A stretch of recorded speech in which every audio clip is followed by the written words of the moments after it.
간음으로 낳은 아들 왕이 되다. 솔로몬 왕. 솔로몬이 부리어 실로 모은 제3대 이스라엘 국왕이다. 이스라엘 왕국을 다스렸으며 이스라엘 왕국을 전성기로 이끌었다. 다윗 왕의 아들로 이집트 왕녀와 결혼하여 동맹을 맺고 국내 건설과 국경 방위에 힘썼다. 예루살렘 신전을 비롯한 장대한 도시를 건설하는 한편 외국과의 통상을 맺어 이스라엘 전성기를 이루어 솔로몬의 영화라고 칭송되었다. 그러나 국민들에 대한 과중한 세금과 사치스러운 생활로 이스라엘 왕국 분열의 원인을 가져왔다. 그는 지혜가 뛰어났으며 문학에도 뛰어나 이스라엘 문학의 시조라 일컬어진다. 많은 작품 중 잠언이 남아있다. 말년에는 야훼 대신 이교 신들을 숭배하였다. 솔로몬은 어디서 태어났을까요? 솔로몬은 다윗 왕이 우리야 장군의 아내 밧세바를 취하여 예루살렘에서 낳은 두 번째 아들로서 밧세바에게서 태어난 네 아들 중 하나이다. 첫 번째 아들은 예언자 나단이 하느님의 계시에 의해 예언한 대로 일주일 만에 병으로 죽었다. 다윗 왕의 죽음이 가까워 오는 것을 아는 밧세바는 왕실에서 가장 영향력 있는 나단, 예언자에게 솔로몬이 왕이 되어야 한다고 주장하였다. 결국 솔로몬은 어머니 밧세바와 나단 예언자, 사제, 차독사독, 분하야 등 지지 세력과 함께 이스라엘의 왕에 오른다.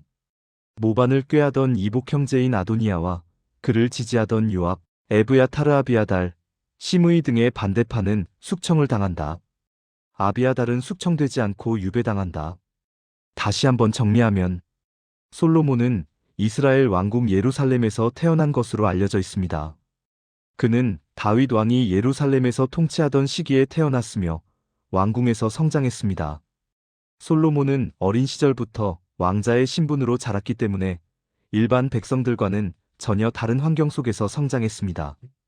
솔로몬의 아버지 이름과 어머니 이름. 아버지 다윗 왕.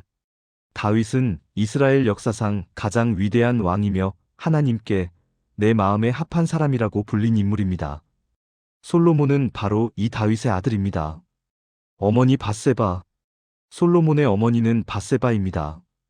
밧세바는 원래 우리아의 아내였으나 다윗이 큰 죄를 범한 사건 이후 다윗의 아내가 되었고 그 후 솔로몬을 낳게 됩니다. 솔로몬의 출생 자체가 하나님의 은혜 가운데 이루어진 일이었습니다. 솔로몬의 성장 과정. 솔로몬은 왕궁에서 자라면서 정치, 율법, 군사, 외교 등을 배우며 왕으로 준비되었습니다. 특히 다윗 왕은 솔로몬에게 하나님의 성전을 세우라는 사명을 남겼습니다. 솔로몬은 어려서부터 나는 왕이 될 사람이라는 정체성을 가지고 성장했습니다. 하지만 성경은 솔로몬이 처음부터 완벽한 사람이었다고 말하지 않습니다. 그는 젊었을 때 하나님을 사랑했지만 점점 시험과 유혹도 받게 됩니다. 솔로몬의 자녀. 성경에 솔로몬의 자녀 이름은 자세히 많이 기록되지 않지만 대표적으로 알려진 아들이 있습니다. 아들 르호보암. 솔로몬의 뒤를 이어 왕이 된 사람은 르호보암입니다. 르호보암은 솔로몬이 죽은 후 왕이 되었지만 그가 하나님을 떠나서 살았기 때문에 나라가 북이스라엘과 남유다로 갈라지게 됩니다. 솔로몬은 또한 아내가 700명 후궁이 300명이나 되었다고 기록되어 있습니다. 그만큼 많은 자녀가 있었을 가능성이 크지만 성경은 자녀, 이름보다 솔로몬의 신앙의 흐름에 집중합니다. 솔로몬은 어떻게 왕이 되었을까요? 다윗에게는 아들이 많았습니다. 그런데 왕이 되는 과정은 평탄하지 않았습니다. 다윗의 다른 아들 아도니아가 먼저 왕이 되려고 반란을 일으켰지만 밧세바와 선지자 나단의 도움으로 다윗은 솔로몬을 공식 후계자로 세웁니다. 솔로몬은 기름 부음을 받고 왕이 됩니다. 그리고 다윗이 죽은 후 솔로몬은 이스라엘의 3대 왕으로 즉위하게 됩니다. 솔로몬이 왕이 된 후 1000번제를 드리다. 솔로몬은 왕이 된 후 가장 먼저 하나님께 제사를 드립니다. 특히 성경에 유명한 사건이 있습니다. 솔로몬이 1000번제를 드렸습니다. 장소는 기브온 산당이었습니다. 그는 무려 번제 수천 마리를 드리며 하나님께 온 마음을 다해 예배했습니다. 이것은 단순한 제사가 아니라 하나님, 제가 왕이 되었지만 주님 없이는 못 삽니다라는 고백이었습니다.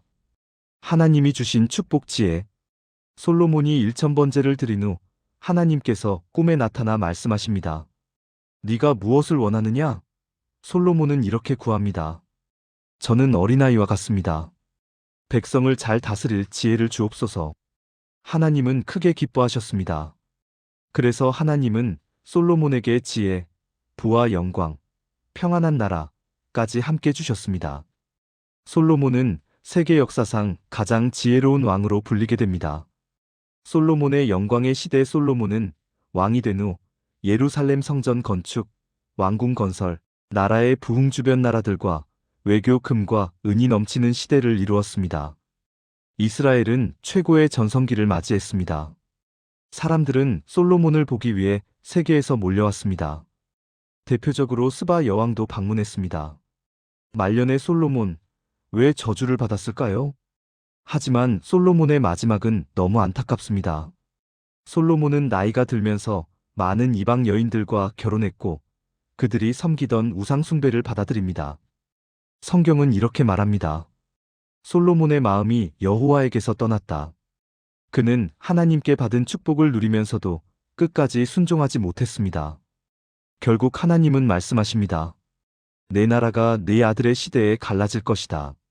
솔로몬은 살아있을 때는 나라가 유지되었지만 죽은 후 르호보암 시대에 이스라엘은 둘로 찢어지고 맙니다.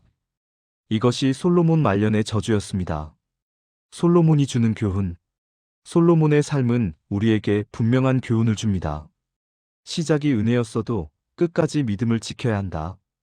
지혜와 축복이 많아도 하나님을 떠나면 무너진다. 성공보다 중요한 것은 순종이다. 솔로몬은 지혜의 왕이었지만 마지막까지 하나님을 붙들지 못한 인물이었습니다. 솔로몬의 지혜 재판 이야기.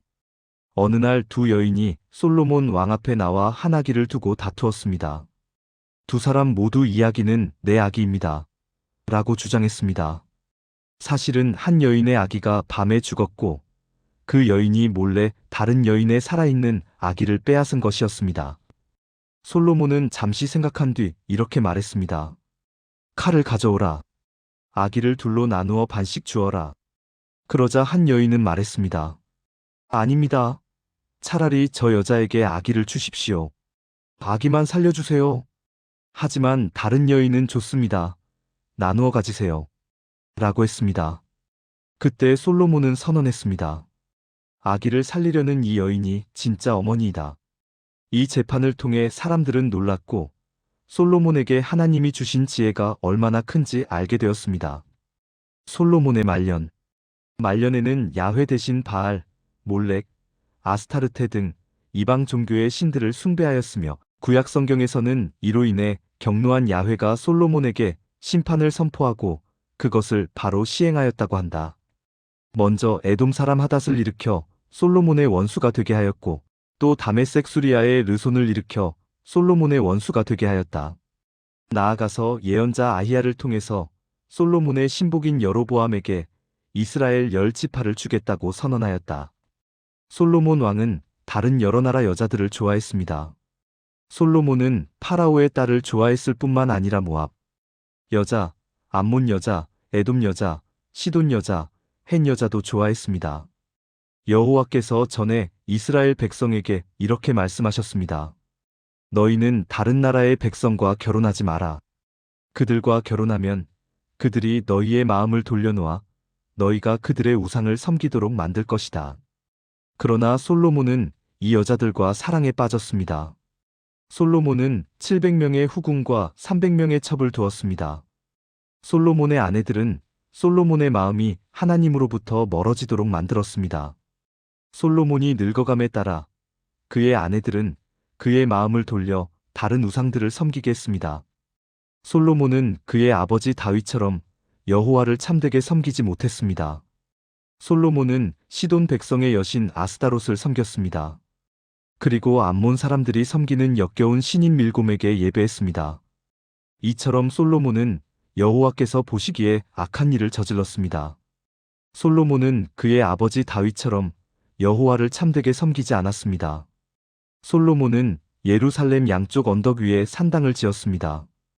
그곳에서 모압 사람들은 역겨운 신인 그모스를 섬겼고 암몬 사람들은 역겨운 신인 몰렉을 섬겼습니다. 솔로몬은 외국인 아내 모두에게 이와 같은 일을 해주었습니다. 그래서 그 아내들은 자기들의 신에게 향을 피우고 제물을 바쳤습니다.